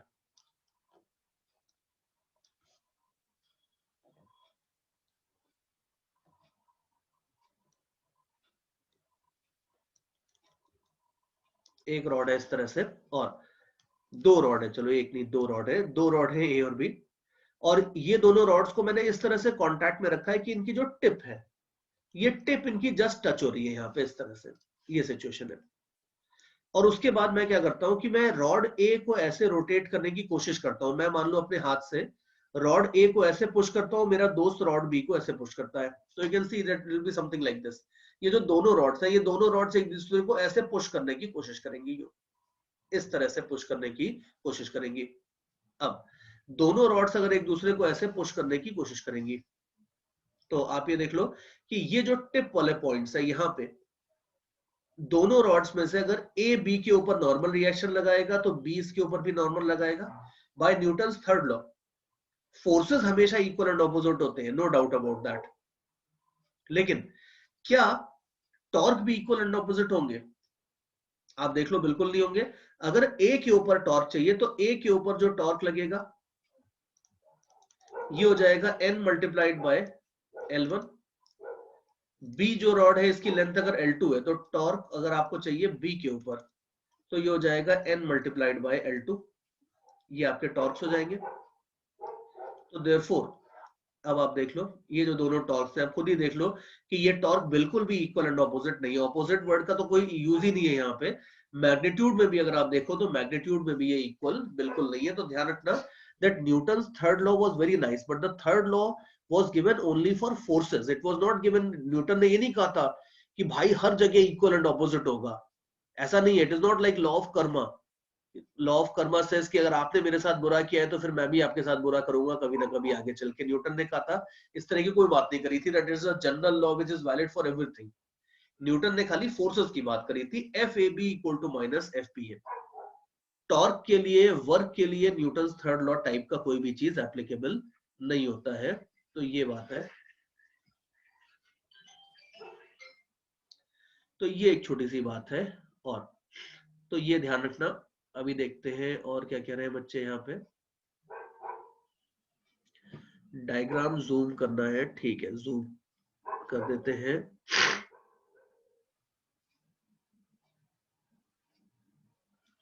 ओके अनिकेत, जूम करने को आप बोल रहे हो, लेट मी सी। ऐसे जूम आउट बोल रहे हो, जूम इन बोल रहे हो?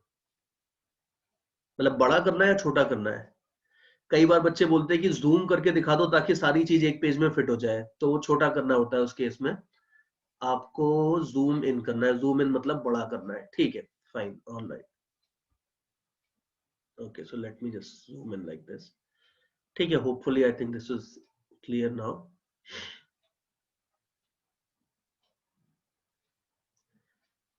अच्छा, उन्नाब ने एक बड़ी इंटरेस्टिंग चीज बोली है कि वर्क और टॉर्क, ये दोनों को आपने अभी यूज किया यहाँ पे, इन दोनों के बारे में बताया है। और I think what you are trying to say उन्नाब इज दिस कि वर्क और टॉर्क दोनों के यूनिट्स एंड डायमेंशंस भी सेम होते हैं। तो शायद उसको आप वहां से रिलेट कर रहे हो। मेरे हिसाब से देखो ये खाली कोइंसिडेंस है, because there might be some other things also जहां पे ये A B equal to minus B A वाली प्रॉपर्टी फेल होती है। इनफैक्ट फेल क्या होती है, फेल पास तो तब होगा ना जब न्यूटन ने कुछ बोला होता। न्यूटन ने तो बोला ही नहीं था ऐसा कि आप इसको हर जगह लगाओ। वो तो हमारी गलती है कि हम हर जगह लगाने की कोशिश करते हैं। तो ये खाली कोइंसिडेंस है, ऐसा नहीं है कि वर्क और टॉर्क के डायमेंशन सेम होते हैं इसलिए दोनों आ गए थे। But that is a certainly interesting observation. एक मिनट और देखते हैं ऊपर। somebody was saying something interesting. Okay, Janvi is saying something here. Or in this case, if on both the sides mass is equal but the rigid support length is also equal, then it will be valid. हाँ, mass is equal and the rigid length is, see mass का कुछ भी नहीं करना है, mass का हमने कोई यूज नहीं किया था। लेकिन हाँ, अगर आप कह रहे हो कि लेंथ अगर दोनों रॉड की इक्वल होंगी, उस केस में luckily coincidentally it will be valid, बिल्कुल हो जाएगा एग्रीड। और फिर बाकी लॉ ऑफ कर्मा के बारे में कुछ फिलॉसफी दी जा रही है, वो तो ठीक है। चल लैग भी आ गया, चलो भाई बधाई हो, लैग भी आ गया है। एक मिनट देखते हैं लैग का क्या कर सकते हैं। ठीक है, वीडियो स्विच ऑफ कर देता हूँ सबसे पहले तो। चलो देखते हैं, वीडियो स्विच ऑफ करके देखते हैं। होपफुली आई थिंक जिसको नोट करना था आपने नोट कर लिया होगा ये।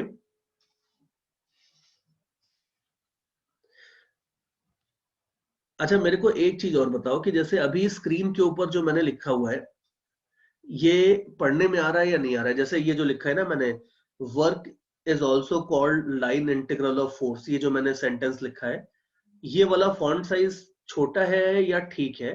ये मेरे को एक बार बता दो, because one student had message me कि ये थोड़ा छोटा होता है, तो अगर इसको बड़ा कर सकते हैं, बिकॉज सी बड़ा करने में मुझे प्रॉब्लम नहीं है, लेकिन जितना बड़ा करूंगा फिर उतना आपको बोर्ड के ऊपर कम कंटेंट में दिखा पाऊंगा एक बार में। तो ठीक है, हाँ कुछ बच्चे कह रहे हैं, ये बात सही है आपकी, कि जो लोग इसको लैपटॉप या टीवी या कंप्यूटर की स्क्रीन पे देख रहे हैं उनको तो ये सही दिख रहा है, और फोन पे अगर आप देख रहे हो तो ये आपको छोटा दिखेगा शायद। ऑल्दो ज्यादातर बच्चे तो बोल रहे हैं कि ठीक है, और बट ठीक है चलो, alright, I think that is right. If you are watching it on phone आपको थोड़ा ये छोटा दिखेगा। और हाँ ये भी सजेशन सही है कि ब्लू कलर से, डार्क ब्लू कलर से नहीं लिखना चाहिए, because it is hard to see. हाँ ठीक है, बात सही, because those of you who are watching it on phone plus blue colour, तो आपको छोटा भी दिखेगा, ब्लू कलर भी दिखेगा, आपको थोड़ा मुश्किल होगी ज्यादा। ठीक है, मैंने ब्लू को तो अभी व्हाइट कर दिया है, थोड़ा मैं इसको बड़ा भी कर देता हूँ।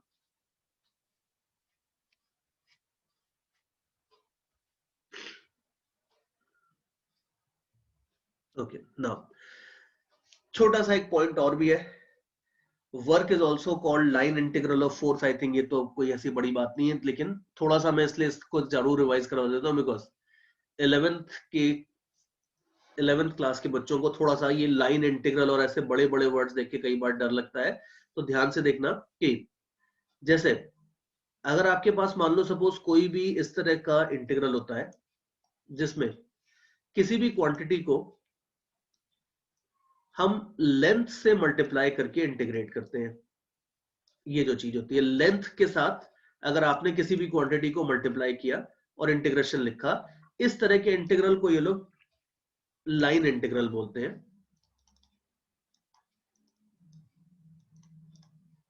अभी जो मैं बता रहा हूं इसमें कोई मैथमेटिकल, इसमें कोई फिजिक्स का कंसेप्ट नहीं है, ये खाली मैथ्स की लैंग्वेज है थोड़ी सी, ये मैथ्स की लैंग्वेज फिजिक्स में बड़ी काम आती है। तो ध्यान रखना कि किसी भी चीज को अगर लेंथ के साथ मल्टीप्लाई करके इंटीग्रेट करोगे तो उसको लाइन इंटीग्रल बोलेंगे। जैसे ये जो मैंने ऊपर लिखा है, इसको अपन लाइन इंटीग्रल ऑफ फोर्स बोलते हैं। इसी तरह से अगर किसी भी चीज को एरिया के साथ मल्टीप्लाई करके इंटीग्रेट करोगे तो इसको ये लोग सरफेस इंटीग्रल बोलते हैं। ठीक है, अब सर्फ एरिया के साथ किसको मल्टीप्लाई करके इंटीग्रेट किया जाता है, याद करो, हमने देखा था कि जो मास पर यूनिट लेंथ होता है, sorry mass per unit area होता है, सिग्मा, सिग्मा को जनरली डीए के साथ मल्टीप्लाई करके इंटीग्रेट करो तो मास आ जाता है, mass is equal to integral sigma DA.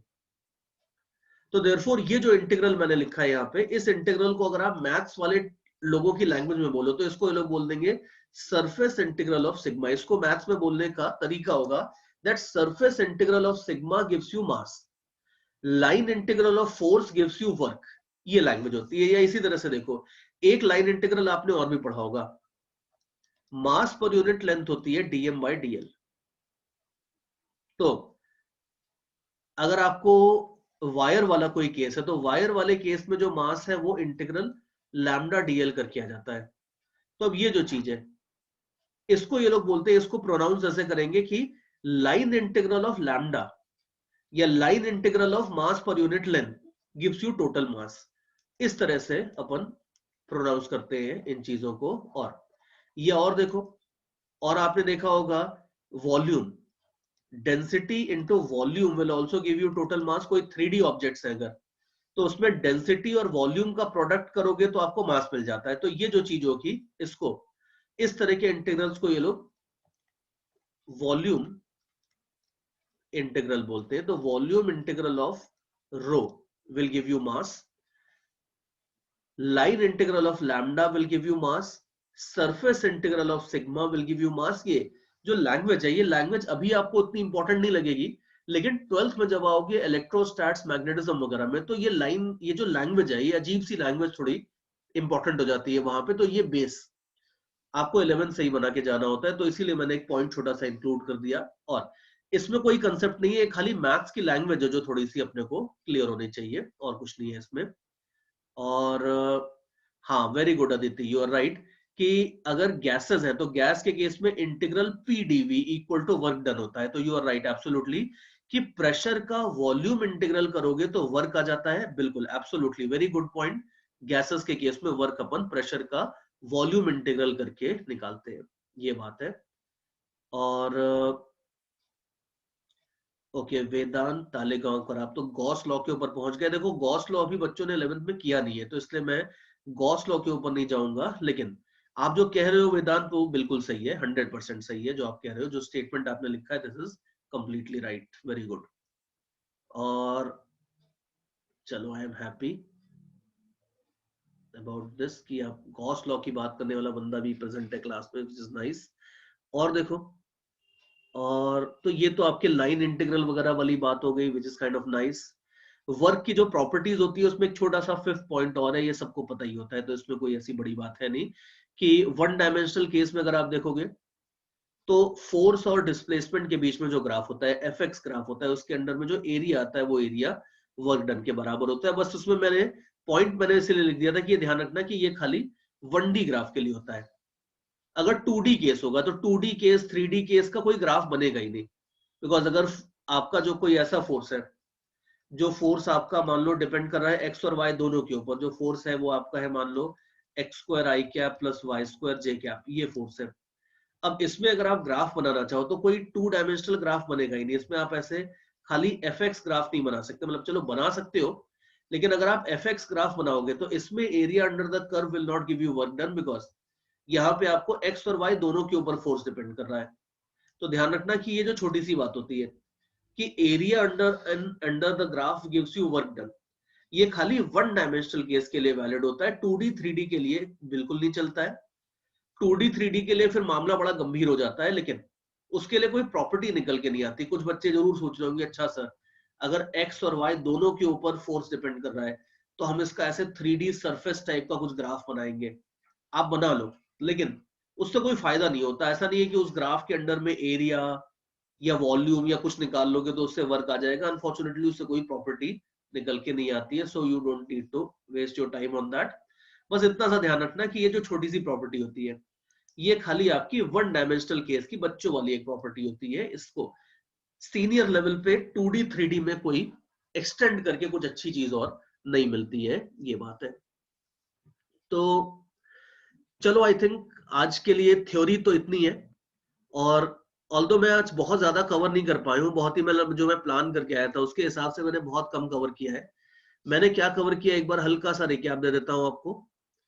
मैंने बस खाली वर्क की डेफिनेशन आपको रिवाइज करवाई है, और इसके साथ साथ वर्क की 5 इंपॉर्टेंट प्रॉपर्टीज आपको रिवाइज करवाई है कि रेफरेंस फ्रेम का क्या खेल होता है इसमें, और इंटरनल फोर्सेस का वर्क जीरो नहीं होता है, जरूरी नहीं है जीरो, और वर्क के लिए न्यूटन थर्ड लॉ टाइप की कोई प्रॉपर्टी नहीं चलती है, A B equal to minus B है। वर्क को अपन लाइन इंटीग्रल ऑफ फोर्स भी बोल देते हैं, और 1 डायमेंशनल केस में खाली एरिया आपका एफ एक्स वाला एरिया आपके वर्क के बराबर होता है। ये हमने वर्क की 5 बड़ी सिंपल सिंपल प्रॉपर्टीज देखी है। और नेक्स्ट लेक्चर में अपन कई सारी इंपॉर्टेंट चीजें और देखेंगे। जैसे वर्क में जो असली गेम शुरू होता है वो होता है वर्क कैलकुलेट करने से। तो आपने देखा होगा कि कुछ कॉमन फोर्सेस होते हैं, ग्रेविटी हो गई, ग्रेविटी का वर्क आप निकाल सकते हो। नॉर्मल रिएक्शन के वर्क के कुछ अच्छे प्रॉपर्टीज होती हैं, टेंशन की भी कुछ प्रॉपर्टीज होती हैं, फ्रिक्शन के वर्क की प्रॉपर्टीज होती हैं। फिर आपने देखा होगा कि सेंट्रल फोर्स एक खास तरह का फोर्स होता है जिसमें ग्रेविटी का फोर्स, स्प्रिंग का फोर्स और इलेक्ट्रोस्टैटिक फोर्स सब इसमें कवर हो जाते हैं। तो सेंट्रल फोर्सेस के वर्क की कुछ खास प्रॉपर्टीज होती है। एक टेंजेंशियल फोर्स नाम की चीज होती है, टेंजेंशियल फोर्स के वर्क की कुछ प्रॉपर्टीज होती हैं। आईजेके के टर्म्स में अगर फोर्स दिया रहता है तो उसको इंटीग्रेट कर करके वर्क कैसे निकालते हैं, ये सारी चीजें अपन नेक्स्ट क्लास में देखेंगे। फिर conservative non conservative forces check करने के तरीके होते हैं। खाली इतना नहीं है कि आप डेफिनेशन याद कर लो बोर्ड वाली कि अच्छा ठीक है सर कंजर्वेटिव फोर्स की डेफिनेशन याद कर ली तो हो गया, ऐसा नहीं है। एक डिटर्मिनेंट मेथड होता है जिससे आप चेक करके बता सकते हो कि फोर्स कंजर्वेटिव है या नहीं है, वो इंपॉर्टेंट होता है कॉम्पिटिटिव एग्जाम के हिसाब से। खाली इतना नहीं होता कि बस आपने याद कर लिया कि अच्छा वर्क अगर पाथ इंडिपेंडेंट है तो कंजर्वेटिव होगा और अगर है तो नॉन कंजर्वेटिव होगा, खाली ये तो बोर्ड लेवल की थ्योरी है। लेकिन कॉम्पिटिटिव एग्जाम्स में एडवांस लेवल पे कुछ डिटर्मिनेंट मेथड होता है जिससे आप ये चेक कर सकते हो कि कोई फोर्स कंजर्वेटिव है या नहीं है, तो वो सब अपन देखेंगे नेक्स्ट क्लास में। ये सब मैंने आज प्लान किया था, लेकिन चलो कोई दिक्कत नहीं है, जितना अपन कवर कर पाए अच्छे से वो भी ठीक है, चलेगा। बिकॉज थोड़ा डिस्कशन भी वर्क जैसे चैप्टर में थोड़ा discussion is also important. So officially the lecture is over now. और कोई डाउट वाउट है किसी को तो पूछ लो। और अब बताओ, एक बच्चा जो बार बार पूछ रहा था रिपीट करने को चीजें, अब बताओ बेटा, अगर आपको अब रिपीट करवाना है कुछ तो मैं रिपीट कर देता हूँ बिल्कुल।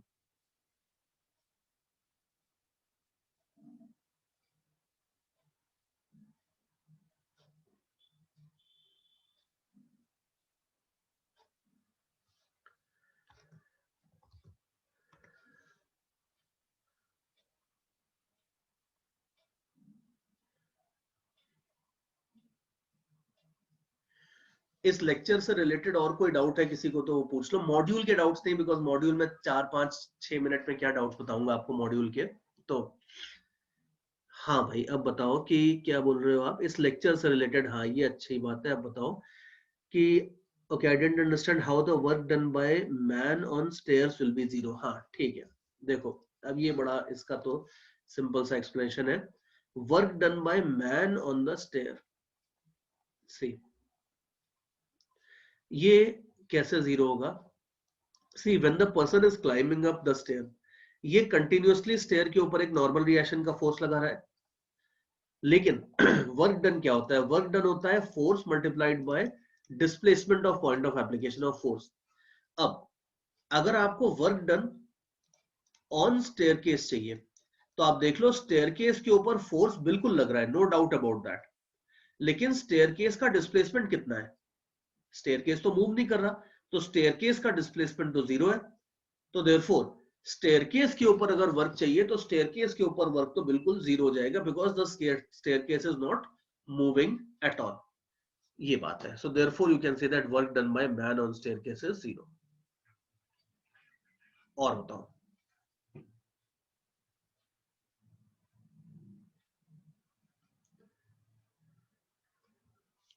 ओके सायंतन, स्टेयरकेस के ऊपर फ्रिक्शन भी तो लग रहा है। आप फ्रिक्शन भी लगा दो, कोई दिक्कत नहीं है।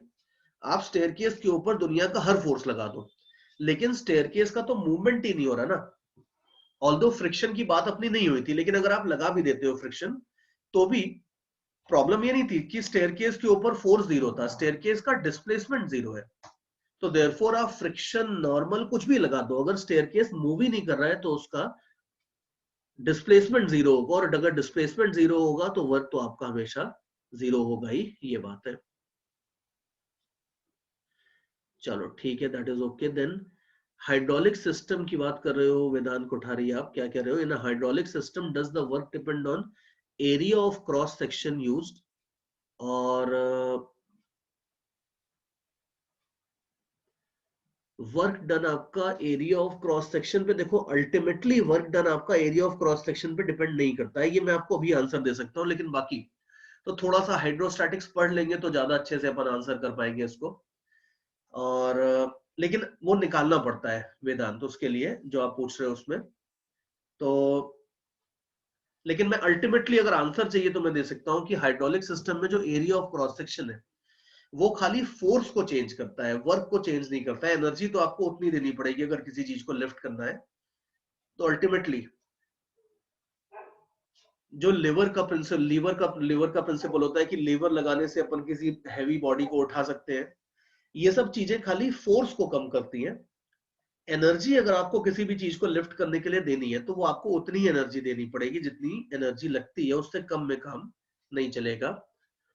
सो बाकी अपन थोड़ा सा हाइड्रो स्टैटिक्स पढ़ लेंगे then we will be able to answer that question in a better वे।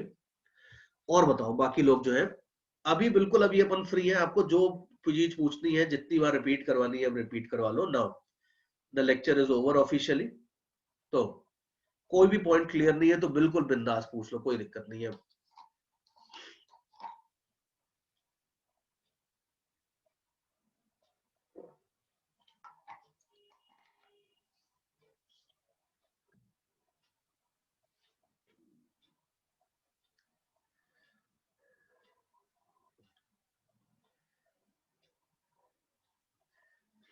मैं ये सोच रहा हूँ कि मैं लेक्चर नोट्स में क्या भेजूंगा आपको, बिकॉज जो मैंने कवर किया है उसके नोट्स में तो ज्यादा कुछ है नहीं भेजने लायक। बट ठीक है, I will find out, I will send you some questions maybe perhaps.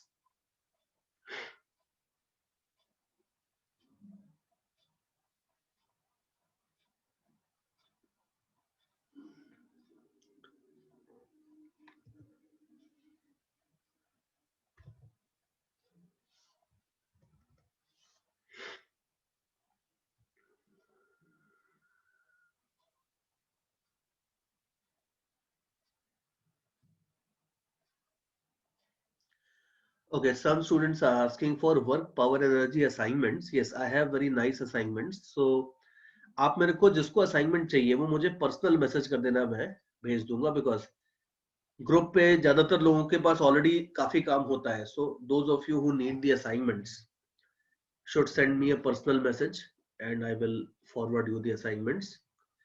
Okay, Vedant has written a big thing here. Let me see.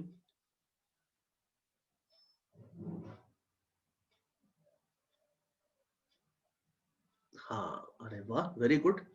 I am quite happy Vedant that ये जो चीज मैं अभी आपको बताने से डर रहा था कि भाई अभी हाइड्रोस्टैटिक्स तो पढ़ाई नहीं है तो कैसे बता दूं, ये आपने बिल्कुल सही फिगर आउट करी है। That's beautiful, very nice, 100% correct. जो आपने लॉजिक दिया है कि अगर एरिया ज्यादा होगा तो डिस्प्लेसमेंट कम हो जाएगा, बिकॉज वॉल्यूम तो उतना ही मूव करना है जितना एक साइड से आप हाइड्रोलिक्स के अंदर पुश करोगे, जितना वॉल्यूम एक साइड से कम करोगे उतना ही वॉल्यूम दूसरे साइड से बढ़ेगा। तो देयरफॉर मतलब ठीक है, you have understood it, so no point repeating it, but I am very happy कि ये सब आपने खुद ही फिगर आउट कर लिया। So that's very nice, excellent work. और ये भी अच्छी बात है कि आप हाइड्रोस्टैटिक्स थोड़ा सा पढ़ रहे हो, because self study is very very important. कोई भी चैप्टर कोई भी टीचर पढ़ा रहा हो, अगर आप थोड़ा सा पहले पढ़ के जाओगे तो आपको बहुत बेटर समझ में आएगा और उससे क्लास का लेवल भी बढ़ जाता है। बिकॉज अल्टीमेटली रिजल्ट इसके ऊपर डिपेंड नहीं करते खाली कि आपको क्लास में समझ में आया नहीं आया, वो तो जरूरी है, वो तो फर्स्ट चीज है, वो तो आनी चाहिए, लेकिन उसके साथ साथ लेवल मेंटेन करना भी जरूरी है। और क्लास का लेवल मेंटेन अल्टीमेटली अच्छे स्टूडेंट्स क्लास का लेवल मेंटेन करते हैं। वेदांत आपके जैसे बच्चे की जो मैं पढ़ा रहा हूं, अगर वो चीजें आप थोड़ी सी एबीसीडी पहले से पढ़ के आए हो तो मैं आपको बहुत ज्यादा अच्छी चीजें भी बता सकता हूँ। और अल्टीमेटली जेई का रिजल्ट, एडवांस का रिजल्ट इसी चीज से आते हैं कि क्लास में लेवल कैसे मेंटेन हो रहा है। और वो लेवल बढ़ाने का सबसे अच्छा तरीका यही है कि आप क्लास के पहले जो भी सर पढ़ा रहे हो, मैम पढ़ा रही हो, आप क्लास के पहले थोड़ा सा पढ़ के जाओ, आपको ज्यादा समझ में आएगा अच्छे से। एक दो लेक्चर के बाद टीचर को भी समझ में आ जाता है कि हाँ यार ये बच्चे बहुत अच्छे हैं, इनको एक बार बता दो तो सब समझ में आ जाता है। तो फिर वो धीरे धीरे अपने आप स्पीड बढ़ जाती है क्लास की। बिकॉज टाइम तो देखो वही 3 घंटा ही है, लेकिन उस 3 घंटे में अपन एबीसीडी भी पढ़ सकते हैं, पीक्यूआरएस भी पढ़ सकते हैं और XYZ भी पढ़ सकते हैं। तो आप क्लास को किस लेवल तक लेके जाते हो, ये पूरी तरह से इस पर डिपेंड करता है कि आप कितनी प्री क्लास स्टडी करके जा रहे हो। और ये सबसे अच्छा तरीका होता है, जितने भी इंडिया भर में किसी भी इंस्टीट्यूट के टॉप बैचेस में यही चीज फॉलो होती है। सी अब कई बार बच्चे बोलते हैं कि सर टॉप बैच में आप ज्यादा पढ़ा देते हो और हमारे बैच में कम पढ़ाते हो, एंड वाइस वर्सा। तो उसका रीजन भी वही होता है ना कि अगर मान लो सपोज एक बैच है जिसमें ज्यादातर बच्चे पहले से पढ़ के आए हैं, तो ऑब्वियसली उस बैच में अगर 3 घंटे की चीज वो 2 घंटे में समझ लेते हैं, तो वो 1 घंटा जो बचेगा उसमें अपन कुछ एक्स्ट्रा करेंगे, कुछ नहीं तो क्वेश्चंस अच्छे लेवल के करवा देंगे।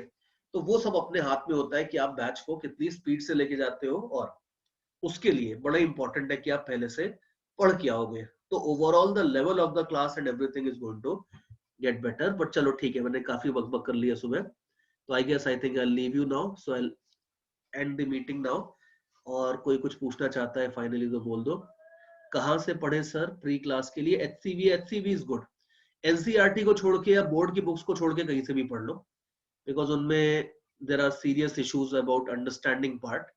मतलब एनसीईआरटी को खुद से पढ़ के समझना थोड़ा मुश्किल पड़ जाता है कई बार। HCV is a good book. Physics में रेस्निक हैलिडे करके एक बुक आती है, वो भी अच्छी है। या कुछ नहीं तो मॉड्यूल से पढ़ लो, मॉड्यूल में भी जो थ्योरी है वो कंसाइज दी है, आपको बहुत ज्यादा डिटेल्स नहीं दी है, लेकिन काम की जो बातें हैं वो सब दी है उसमें, तो मॉड्यूल से भी आप थोड़ा पढ़ सकते हो। किसी भी अच्छी बुक से पढ़ लो, इवन प्रदीप की जो बोर्ड लेवल की गाइड आती है वहां से भी पढ़ लो तो चलेगा, कोई दिक्कत नहीं है। बट कहीं से भी थोड़ा बहुत पढ़ के आओगे तो बेटर रहेगा। चलो खैर guys, bye bye now and see you in the next lecture.